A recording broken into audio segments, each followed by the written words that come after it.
Müsstest bestimmt in deinem Ohr unterstützt hier mit.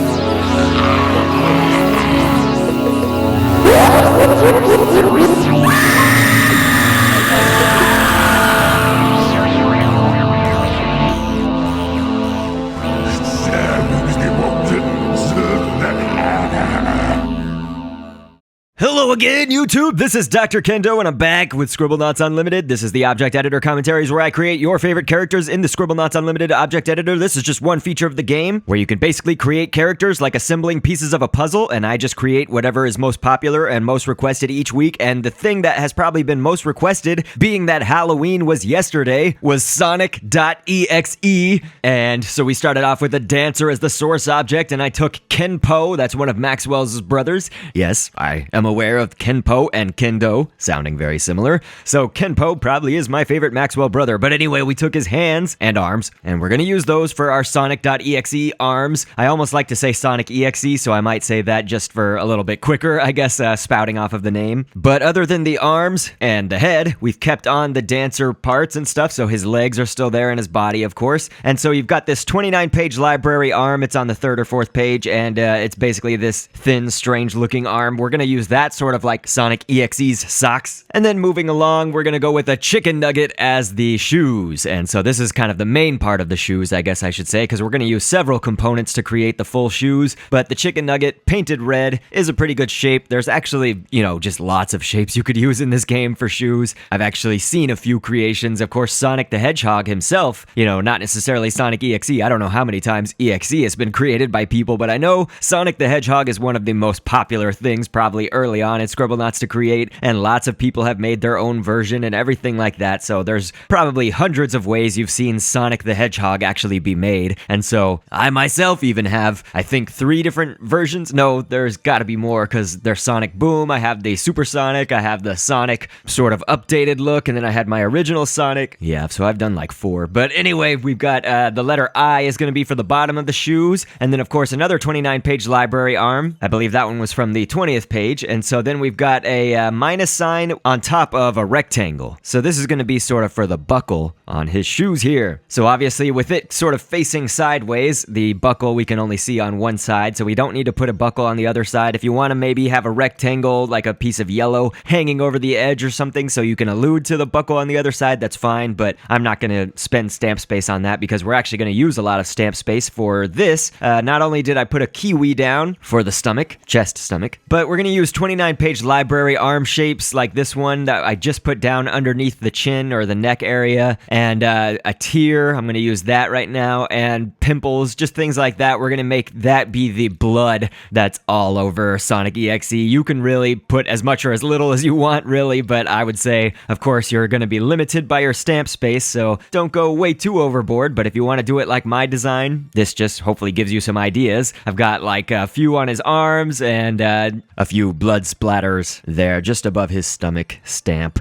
And then a fang is going to be for his tail, and a great white shark is what we're going to type in after that. And so then we're going to grab the top dorsal fin of the great white shark, put that on the back, and let me get it positioned correctly. And so then that's going to be basically for his back spikes, and it's all coming together pretty well, so I think I'm happy with the body design here. It's really going to come together, I think, when we create the head, which is going to be a separate object. If you ever see me create the head and the body separately in any of these episodes, it's so that we can include more details, because Scribblenauts Unlimited does have a limited amount of pieces you can put on your object, otherwise known as stamps. Anyway, this is the properties editor, or scripting, where we basically just edit their health and what objects react to them like, and some basic scripting and stuff like that for what the character does. But for my series, it's where I like to read background information or fun facts for anybody who might not know about whatever characters we're creating. So here we go. Sonic.exe is a creepypasta story about a teenager who encounters a series of paranormal episodes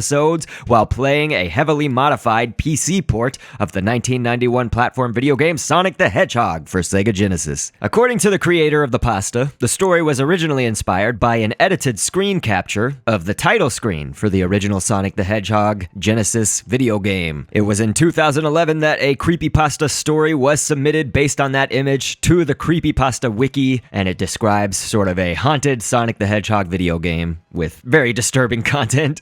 Of course, course, from there, it just spread, I mean, PewDiePie got his hands on the game because a game was released just titled Sonic.exe based on the creepypasta story, and that game, I believe, came out in 2012 in August. And so, I guess readings or dramatic readings of the story were also uploaded to YouTube, and the Let's Plays ensued. Animations had come after that, I guess, and just lots of different media based around Sonic.exe. And so we created it because the most popular request, I guess, from you guys, the subscribers, was that I make Sonic.exe for Halloween. So starting off with the head as the source object for his head, we're now making this is all 29-page library stuff that you see right here so far. Those are Tooth Fairy wings, that little black shape right now that's painted black, but it starts off with like the white with a little pink outline to it. And so these are the Tooth Fairy wings specifically that come from the 29-page library. You can type in Tooth Fairy wings and you'll get a different result. Looks sort of similar, but it's more rounded. We want it to be pointy and curved like this, so. Then it's just 29-page library arms for the snout and nose, and then we're gonna use a pimple for the main part of his eyes, and then sort of around that to make them sort of glowy, I guess, and ominous, we're gonna put a pearl for the behind part of the eyes. I'm gonna try this. I'm not so sure how it's gonna turn out, but I typed in ligament. It's a new stamp that I haven't used in this series yet, and I'm gonna use this for the mouth. Hopefully, it has a little, I guess, wishbone or T-bone sort of effect at the top of it. I'm gonna try to sort of close that gap up right here with fangs, because this is basically gonna be his mouth, all of this stuff that we're making right now. And again, I'm not sure how this is gonna turn out. We might be able to use the ligament another way, so I'll just take it away right now, and we'll see if we need it back. But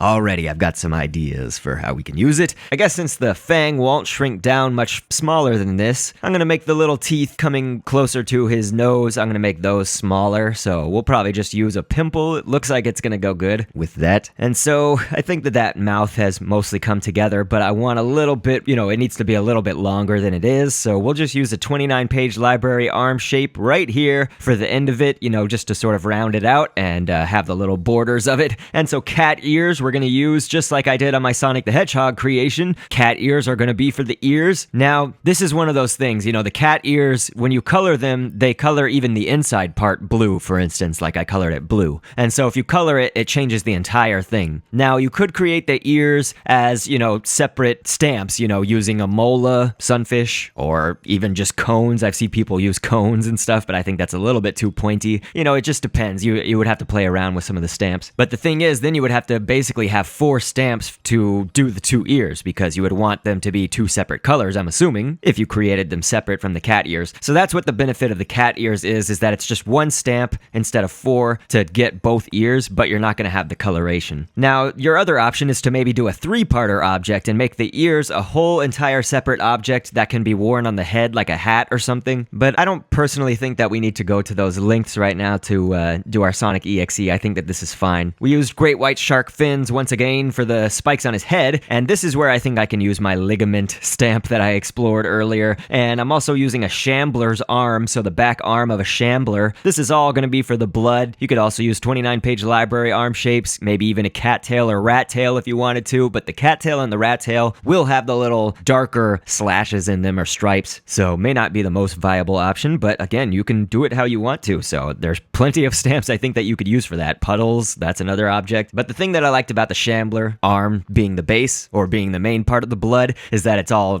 jagged and wriggly. And so here we go, we've got our Sonic.exe. I do have him set up to attack protectors, so hopefully heroes and sidekicks, which are all of these Sonic characters that I've created in the past. Yes, I've done Tails, I've done Knuckles, all of them, and I've done their boom versions. We'll give Sonic.exe a knife here, because it looks like he's going on just a crazy rampage, killing everybody like these Sonic.exe games. This is madness. And so Tails has finally done what he does and is a protector, he's protecting.